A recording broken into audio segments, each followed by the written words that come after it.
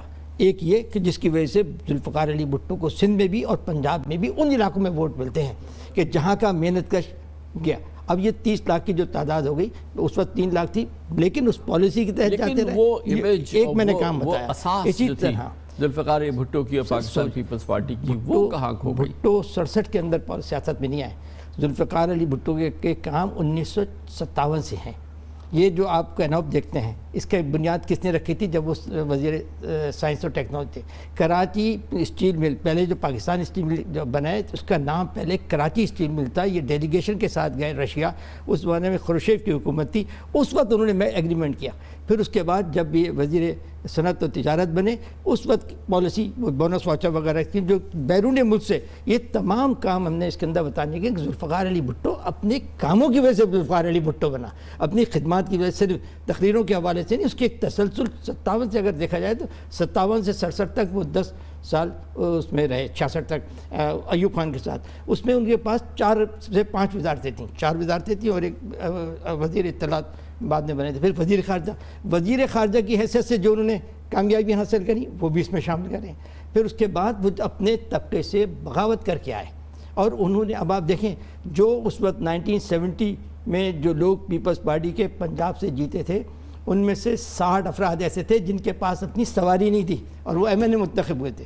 پھر پوری پنجاب اسمبلی کو اس وقت دیکھ لیں کون تھا مراج خالد. تو اب تو بغیر سواری کے تو سواری تو خیر چھوٹی بات ہے, بغیر پیجار کوئی ٹکٹ پیپلز پارٹی میں تو گزر نہیں ہے کسی کا. اب اس تسلسل کو آگے چلایا انہوں نے. اس کے باوجود کہ بہت سے لوگ پہلی مرتبہ منتخب ہوئے تھے انہیں تربیت دی, اور اس کے بعد جب 77 کے الیکشن آئے تو اس وقت صورتحال بالکل مختلف. چلے یہ تو بڑا اچھا آپ نے احاطہ کیا ہے کہ بھٹو کے نام پہ ووٹ کیوں مل رہا ہے آج بھی مل رہا ہے, اور اس میں بے نظیر بھٹو صاحبہ کی بھی کانٹریبیوشن یقیناً. اس کے بعد جب آپ دیکھیں نا 77 کے بعد بے نظیر بھٹو کو ہم نے اس لیے لیڈر تسلیم نہیں کیا تھا کہ وہ ذوالفقار علی بھٹو کی بیٹی ہیں. انہوں نے قید و بند کی صوبتیں گزاری, کراچی, حیدرآباد اور سکھر کی جون کی چلچلاتی ہوئی گرمی, اور اس میں وہ اس وہاں نظر بند تھی, اور مجھے بھی کراچی سے ٹرانسفر کر کے اسی میں, تو میں نے وہ گرمی دیکھی ہے, وہی گرمی انہوں نے دیکھی. تو وہ جذبہ تھا اور وہ تھی کہ انہوں نے اپنے اور کام کیا. بہرحال یہ سفر ہے جو کہ محترمہ بے نظیر بھٹو کی شہادت, ذوالفقار علی بھٹو کی شہادت, جس کے ثمرات جو ہے اس وقت پاکستان پیپلز پارٹی آج تک لوٹ رہی ہے. بہت بہت شکریہ جناب اقبال یوسف ہمارے ساتھ موجود تھے. کمرشل بریک, اس کے بعد ذکر کریں گے اسلام آباد ہائی کورٹ میں ایک بڑی شاندار ابتدا ہوئی ہے, ایک نئی دور شروع ہوا ہے. جسٹس اطہر من اللہ نے اسلام آباد ہائی کورٹ کے چیف جسٹس کے عہدے کا حلف اٹھایا ہے. توقعات کے عین مطابق تمام اقدامات کر رہے ہیں جس سے اسلام آباد ہائی کورٹ کے وقار میں اضافہ ہوگا اور بہت زیادہ اضافہ ہوگا, اور ابتدا ہی بڑی شاندار ہے. اس کی بات کرتے ہیں چھوٹے سے وقفے کے بعد.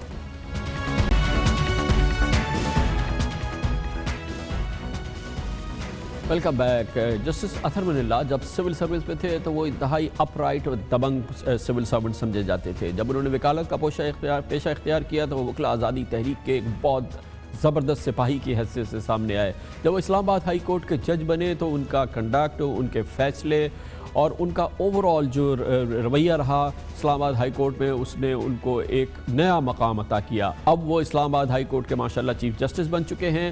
جسٹس اطہر من اللہ نے منصب سنبھالنے کے فوراً بعد اپنی روایات کو برقرار رکھتے ہوئے اقدامات کیے ہیں جس سے اسلام آباد ہائی کورٹ کے وقار میں مزید اضافہ ہوا ہے. اس کی ابتدا انہوں نے اپنے گھر یعنی اسلام آباد ہائی کورٹ سے کری, جہاں پر عدالتی افسران اور عملے کی بے ضابطہ ترقیوں, تبادلوں اور سرکاری گھروں کی الاٹمنٹ کو فوری طور پہ انہوں نے منسوخ کیا ہے. جسٹس اطہر من اللہ نے اس کے علاوہ اسلام آباد ہائی کورٹ اور ضلعی عدالتوں کی انتظامی معاملات کی نگرانی, فوری انصاف کی فراہمی اور سائلین کی سہولت کے لیے ایک اصولی کمیٹی بھی تشکیل دی ہے جس میں اسلام آباد ہائی کورٹ کے تینوں جج صاحبان, رجسٹرار اور سیشن کورٹ کے ججز بھی شامل ہوں گے. اسلام آباد ہائی کورٹ کے سابق چیف جسٹس جناب جسٹس اطہر من اللہ کے پیش رو جسٹس ریٹائرڈ انور قاسی نے منگل کو اپنی ریٹائرمنٹ سے ایک دن پہلے اپنے پرسنل سیکرٹری محمد سہیل کو ڈپٹی رجسٹرار ایڈمنسٹریشن جبکہ ہائی کورٹ کی سرکاری مسجد کے خطیب محمد شاہد کو گریڈ 10 سے گریڈ 17 میں ترقی دی۔ اس ترقی اور تعیناتی کو جناب جسٹس اطہر من اللہ نے روک دیا ہے۔ اس کے علاوہ جسٹس اطہر من اللہ نے سابق چیف جسٹس ریٹائرڈ انور قاسی کی جانب سے ہائی کورٹ کے گریڈ 18 کے 2 آفیسرز کی سرکاری اور رہائش گاہوں کی الاٹمنٹ اور 5 ڈیپٹی رجسٹرارز کی تقرری اور تبادلے بھی منسوخ کر دیے ہیں۔ یہ اقدامات ہیں، ابتدائی اقدامات، لیکن بہرحال آنے والے وقت کی اور آنے والے جو چیف جسٹس اطہر من اللہ کا زمانہ ہوگا چیف جسٹس آف پاکستان، اس کی جانب یہ بڑا زبردست اور بہترین اشارہ کرتے ہیں۔ اس نئی ڈیولپمنٹ پہ اور اسلام آباد ہائی کورٹ میں اس اہم تعیناتی میں بات کرتے ہیں۔ ہمارے ساتھ موجود ہیں جناب وقاص ملک، ہمارے اس پروگرام میں پہلے بھی آ چکے ہیں، سیکرٹری جنرل ہیں اسلام آباد ہائی کورٹ بار کے۔ بہت بہت شکریہ وقاص ملک صاحب۔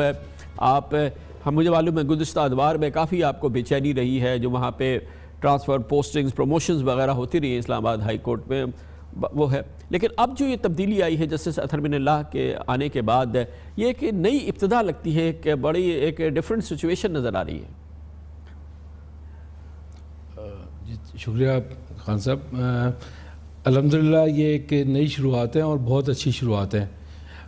بینگ اے جج جوڈیشل سائڈ پہ بہت زیادہ پریشرز میں جو اطہر من اللہ صاحب نے تاریخی فیصلے کیے ہیں وہ بھی ساری قوم کے سامنے ہیں، اور جو ریکارڈ جیسے پیش ہوتا ہے، بری پروسیکیوشنوں، جتنے برے نیچے سے جو چیزیں آتی ہیں اسی کے مطابق ہی فیصلے کرتے ہیں، لیکن اس کے باوجود اطہر من اللہ صاحب ایز اے اپ رائٹ جج ثابت ہوئے۔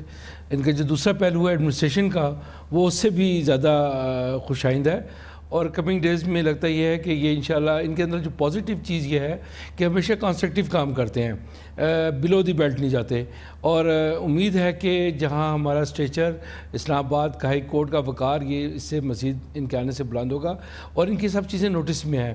آتے ہی سب سے پہلے انہوں نے وہی جو اندر ان کے گھر کے اندر خرابی ہے جو ہائی کورٹ کو خود کرنا چاہیے، وہ تو انہوں نے کر لیا۔ اچھا، یہ جو کمیٹیز بنائی ہیں جو کہ اسلام آباد ہائی کورٹ کے جو لوکل عدالتیں ہیں ان کے عدالتی معاملات اور جو دوسرے جو سائلین کے حوالے سے مسائل ہوتے ہیں ان کو اوور سائٹ کرے گی، 3 جج صاحبان کو اس میں رکھا ہے، اس کی کیا امپورٹنس ہے؟ جی اب اسپیکٹرم بہت براڈ ہے، ڈسٹرکٹ کورٹس، ہائی کورٹ اور اسپیشل کورٹس، یہ مانیٹر کرنا ایک آسان بات نہیں ہے۔ انہوں نے مختلف سیگمنٹس میں کر دی تاکہ تندہی کے ساتھ، یکسوئی کے ساتھ ہر جج صاحب اپنی جو ان کی ذمہ داری ان کو فوکس کر سکیں، اور اس کی ایفیشنسی کافی بہتر ہو جائے گی کہ وہ ڈائریکٹ مانیٹر ہوتے رہیں گے، اور اوبیسلی جج صاحب، چیف جسٹس صاحب اس کے اوپر ہوں گے اور اس کو مانیٹر کر رہے ہوں گے۔ یہ ایک ایسا فعال نظام بن جائے گا جس سے ایک ٹرانسپیرنسی آ جائے گی، اور جس کو پتہ ہوگا کہ اس کا ڈسپوزل اور اس کو پراپر ایڈجوڈیکیٹ کرنا تاکہ انصاف ڈور سٹیپ تک پہنچ سکے، اس کے لیے ایک بڑا خوش آئند ان کا سٹیپ ہے، اور تمام جو میرا خیال ہے کمنگ ڈیز میں اس چیز کو باقی ہائی کورٹس بھی فالو کریں گی۔ بہت بہت شکریہ جناب وقاص ملک، سابق جنرل سیکرٹری اسلام آباد ہائی کورٹ بار ایسوسیشن، ہمارے ساتھ موجود تھے۔ کمرشل بریک، اس دوران آپ نیوز ہیڈ لائن دیکھیں، جس کے بعد ہم اپنے پروگرام کے باقی حصے کے ساتھ واپس آتے ہیں۔ آپ دیکھ رہے ہیں خبروں، تبصروں اور تجزیات پر مبنی پاکستان کا سب سے معتبر نیوز شو دنیا، کامران خان کے ساتھ۔ آج معیشت کے میدان پہ بہت ہی تشویشناک خبریں آئی ہیں، بہت ہی تشویشناک خبریں ہیں جو کہ اس بات کی نشاندہی کر رہی ہیں کہ معیشت اس وقت جس کیفیت میں ہے اسے فری فال کہہ سکتے ہیں۔ ڈالر اپنی تاریخ کی بلند ترین سطح 139 روپے 50 پیسے تک آج پہنچ گیا ہے، اور صرف آج ڈالر انٹر بینک میں یعنی سرکاری طور پہ 5 روپے اور اوپن مارکیٹ میں 6.5 روپے مہنگا ہو گیا، یعنی ایک ہی دن میں روپے کی قدر میں تقریباً 3.5% کمی ہو گئی ہے۔ یہی کافی نہیں ہے، آج ہی اسٹیٹ بینک آف پاکستان نے مانیٹری پالیسی جاری کرتے ہوئے بنیادی شرح سود میں یکمشت 1.5% کا اضافہ کر دیا ہے، جس کے بعد شرح سود 8.5% سے بڑھ کے ڈبل ڈیجٹ یعنی 10% ہو چکی ہے۔ شرح سود میں اضافہ 5 سال کی بلند ترین سطح پر ہے۔ یقیناً مارکیٹس نروس ہیں، پاکستان کے معاشی ماہرین نروس ہیں کہ آخر ہو کیا رہا ہے۔ اس کی ابتدا آج صبح ہی ہو گئی جب یہ ایک بہت چالی خبر آئی، بالکل ہر لحاظ سے اس نے ہلا کے رکھ دیا، جب آج یہ خبر آئی کہ صبح ڈالر کی ٹریڈنگ انٹر بینک میں سرکاری طور پر اور اوپن مارکیٹ پہ 142 روپے سے شروع ہوا آج ڈالر، لیکن دوپہر تک ڈالر کے بھاؤ میں کچھ کمی واقع ہوئی، اور بعد میں انٹر بینک پہ ڈالر 139.5 پیسے اور اوپن مارکیٹ پہ 141